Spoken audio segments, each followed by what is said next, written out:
on this alpaca fleece. I have combed it 3 times on that hackle that you saw. And now I'm going to diz it. And as I'm sitting here in my studio, I'm having a little snack of some crackers and some Gouda cheese and a few grapes. It's mid-morning. We get up early, 5 or 6, so breakfast was hours ago. Lunch is not yet here. I shouldn't be eating in front of you. I just want to show you some of the alpaca fleece that I have, because I have lots of this that I still need to process. This bag, this is actually a lot of fleece. This has already been washed, but nothing else. And it still has a little VM in it, but it's not filthy, okay? And this fills up a plastic grocery sack, okay? You may have noticed the huge Belk's bag. I'm going to back up so you can see this. Here's this Belk's bag. One of their really big bags from a department store. And it is full of unwashed fleece. It's lots of fleece. And this is fleece I swapped for 3 or 4 years ago. 3 years ago. So at some point, and in the freezer, I still have the dark brown fleece that's dirty and needs to be washed that may or may not have mouse poop in it. I'm just not quite sure. I'm a little nervous. But anyway, as I've showed you before, this is a little bag of roving that I made. I'm calling it roving. And it's what happens when you take the fleece off of this little hackle that I have. And I want to show you how I do that. I use this tiny crochet hook to start the fleece through my diz. I put it through this hole right here. I think is the one I've been using. Looks like it. So I'm going to turn this down so you can see what I'm doing. This is that alpaca fleece that I washed, and I think I was a little too aggressive when I washed it, and it really, fiber like this tends to crinkle together. It's been a long time since I've done fiber and I wasn't careful, but I'm going to see if I can still comb out any of it. I don't mind how long it takes because I love to comb fleece.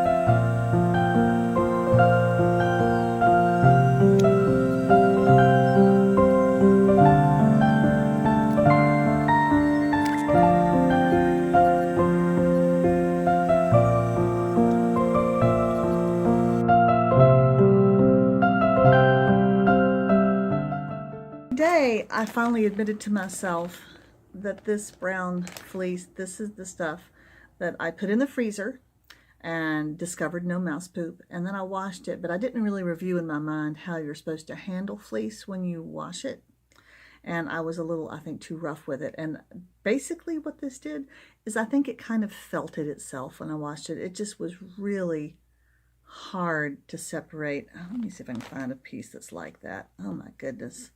Just, this is like dreadlocks that you have to cut it off because there's no way to get it to separate. And if you can't get fiber to separate from itself, then you can't spin it. And I struggled yesterday. I did get back on my spinning wheel. I struggled with some brown roving, and yeah, that was a struggle. That's all I'll say. And so today I thought I would do something different. I pulled out this white fleece that I have. Now this fleece has been washed but not picked, and what that means is that the dust is out of it, but all the vegetable matter is not. Let me see if I can find a good example. Oh yeah, okay. So like this is this is a big piece of grass, but yeah, that kind of thing is still in this. So I'm going to turn the camera so you can just for a second see me load this on this little hackle of mine. But this will comb better, and this, they call this locks. It's like locks of hair, and this is kind of what these locks look like. They're ideally, this is alpaca, remember. They're crinkly. See the crinkly in there? And these are actually, I measured them. This one is, this one's 3.5 inches long. these fibers. They're 3.5 to 4 inches long, which is pretty good, what they call staple length. And this is longer than the brown stuff. And the longer it is, the better it is when you're spinning, because you're trying to kind of keep a hold of it and you don't want the fleece, the fiber to separate from itself as you're feeding it into your spinning wheel. And so the longer those strands are, the more they'll catch on to each other well, and the spinning will just go so much smoother. So I'm not gonna do this forever, but I just want you to see me loading this on. And then later on, after I've gotten some roving from it, and I'm gonna get thicker roving because I think my roving has been too thin, and then it easily comes apart as well. So we're gonna have thicker roving, we're gonna have longer staple, and then we're gonna do some spinning because I think I got my spinning act a little bit together yesterday. All right, here we go. Let me just turn you around here. Okay, so there's my little hackle. And we're loading up some of these. It really is very pretty. Let me get my glasses on, get my eyeballs on. Yeah, some of this is really pretty. I had a lot more of the white than I did the brown. I thought the brown was really beautiful. And so I focused on the brown a bit, but now I realize perhaps that was a mistake. I also, it may sound strange to say, look at that one, that's nice.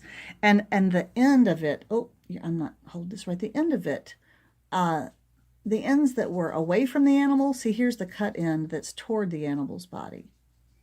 And here's the end that's away, and it's got little darker brownish or grayish curlicues on the end. And that's kind of how you tell. Some spinners are very picky about how you load your combs. They are the hackles, and they have very nice fancy combs, and they're very particular about how they load it, and the fiber has to go all the same way, and I admire that, but I am doing good just to get it on there and get anything spun. I know this looks like a mess, and it is a mess because this is not something that I'm really good at. If you want to look at somebody who's a really, really good spinner and comber and all that stuff, you should probably go find a different channel. But if you want to see somebody who's learning like you might be learning and discovering along the way, then this might be for you. So what I like about this better than that stuff I was working with before is when the owner of the alpaca washed this, and she did a very careful job washing it, very gentle, so that all of these, you can see how easily it separates because she didn't felt hers. See that nice little brown grayish tip? I'm trying to get all the tips this way, but then when I load it back on for a second combing, they're all going to be the opposite way. If I do a third combing, I guess they like to keep them the same way. I don't know I don't know how much difference that makes, but some of the really professional people out there would say it makes a lot of difference. Sometimes they're all wadded up. See, there's a little bit of vegetable matter.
Hi, we're back. Bobo and I are here together to talk about fiber. And specifically, I mentioned staple length a little bit. And we want to talk about staple length because Bobo is my personal best example of excellent staple length. That's when fiber is really, really long. And I'm combing this white fleece, and I measured it on my little desk, and it is like 4 inches long, which is pretty good. Really good is 6 inches. But I want to look at Bobo's tail. Now, Bobo has a puppy cut. Yes, you do have a puppy cut. He has a puppy cut. I'll put a picture in here of when his fur was so long. But his tail, we left his tail long. And I want to measure. Let me get hang on, let me get out my ruler. Because I don't want to pull any of his tail feathers out. But if I cut his tail feathers, we talk about, oh my goodness. Some of his are 8 inches or more. Bobo has a gorgeous tail. Yes, you do. And if we grew all his fur out, now the thing is though, see, I could comb his fur, which wouldn't be hard to do because it's already nice and straight. And I could spin his fur. Oh my, could I not? But I would first have to wash it. And he is a dog. And although he's really cute, isn't he a cute boy? Yes, he's such a cute boy. But he's not the cleanest dog. So if you want to spin that stuff, you got to clean it. Yeah, we think you're so cute. One of these days, Bobo, I could use your fur to spin some yarn. And then I could knit you up like a scarf. Or some little ear warmers, or some little muffs for his legs when he gets cold and he gets the quiver paws. All right, that's all the silliness we have time for today. He wants to get out of here.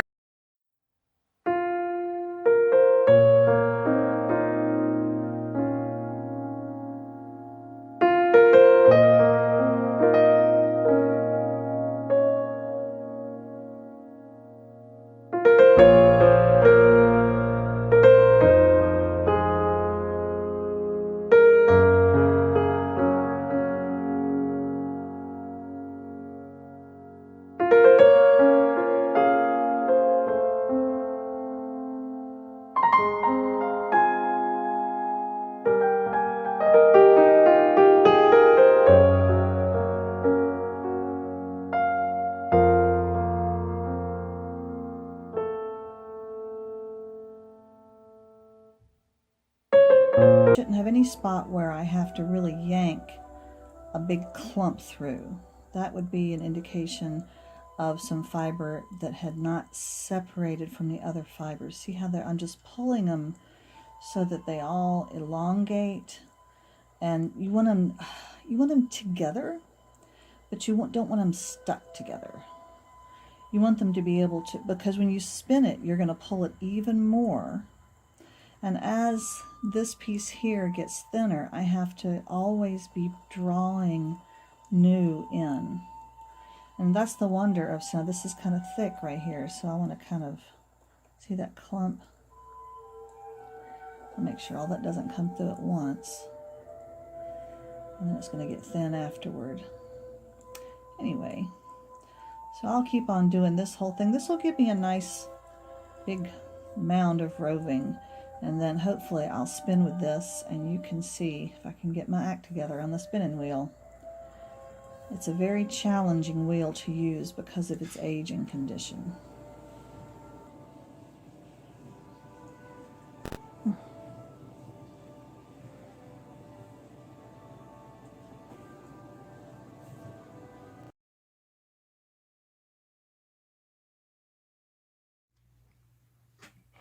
Hello again.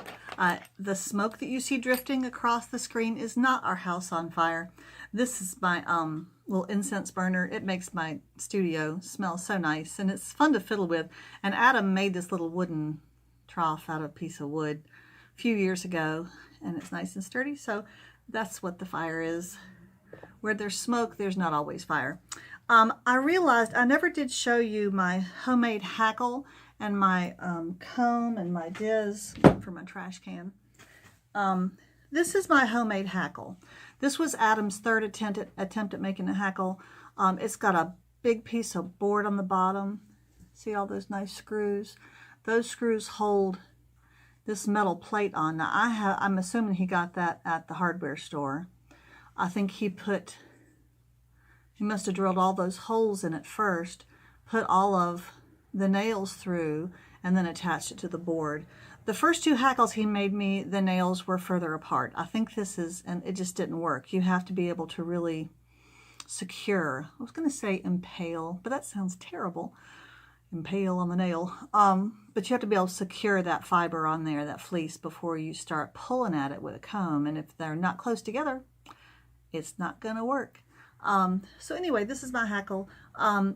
Seriously, the hackles, the expensive, hundreds and hundreds of dollars, they wouldn't be nails. It'd be something else. I don't know what they call them, but they would be way up here. And the combs that match them, which actually you could attach to the table, it's like the combs and the hackles are interchangeable. Like two giant combs that you, anyway, they have equally long. And anyway, so maybe that's my goal in life. So there's the hackle. What do I use to comb my fleece off of? This is a pet comb that I think we must have gotten at PetSmart. It says Oster. And what do I use to Diz with? This is a piece of PVC pipe that Adam, he cut it for me and gently rounded the edges and put different size holes. I used to use that one. I think today I moved up to this one to give myself some roving that was just heftier and easier to work with when I'm spinning. I began to realize that was part of my problem yesterday, is that my roving was too thin. So all this to say, and then there's my spinning wheel you can see behind me. We're going to work on that in a little bit. But I just want to make the point that if you do want to spin and you don't have a lot of money and you have some access to some free or very cheap fleece, which unprocessed fleece you can get, the stuff that I'm liking the best has already been washed a little bit but not picked of its trash and vegetable matter. You can do it. You can do it. You can, if you have a handy husband or you're handy yourself, you can make your own hackle, and you can buy a little comb for not very much, and you can make a Diz, and you can even borrow a spinning wheel. Some people I think can rent a spinning wheel, and you can find out if you like it before you invest a lot of money in it. If you do invest a lot of money and buy all the nice stuff and find out that you don't like spinning, please contact me. Because I might want to buy your stuff. Anyway, so now we're going to get on, hopefully, to some spinning. I'm going to see.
Okay, friends, there's a little bit of spinning. It didn't go half bad.